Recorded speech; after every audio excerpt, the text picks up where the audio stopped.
Dobré ránko, dobré ránko. No okrem sírupov sa budeme venovať samozrejme aj ako šťastne sme sa dostali až von, kde už pomaly vykúka slniečko, takže všetkým krásne dobré ráno želáme, ak sa prebúdzate stále ránom, teší nás to.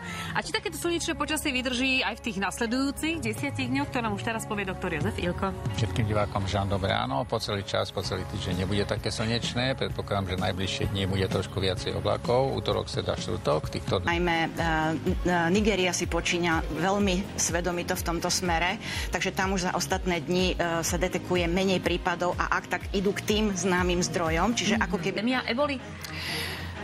Napriek tomu, že čo sa týka ohnízk vzniku, je ebola viazaná na africký kontinent, pretože tam má tie prirodzené podmienky k tomu vytvorené, ale pre tény trvá to síce 21 dní, ale stojí to za to, aj keby ho ponechali na území tohto afrického štátu, dosledovali a až potom prepustili teda do domovskej krajiny. Prísne, takže veríme, že tá epidémia čoskoro doznie. Ďakujeme veľmi pekne za veľmi aktuálne informácie. Ďakujem. Veríme, že aj vy ste sa dozvedeli veľa nového a teraz sa veľa nového dozvedia milovníci dobrých telenoviel.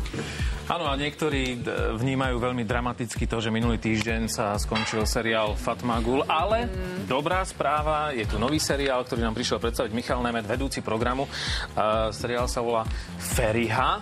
Dobré ráno. Dobré ránko. No a vraj bude znova o láske.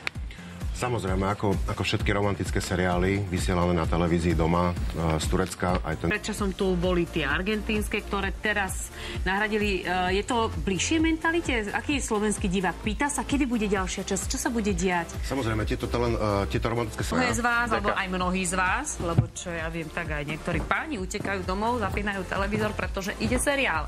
No a iný seriál vás čaká rovnako, ale tentokrát na obrazovkách televízie. Markíza, burlivé víno. A vy budete scenáristi, respektíve už ste scenáristi. Áno, a my sme sa vás pýtali, akú budúcnosť predpovedáte samozrejme na jej páriku.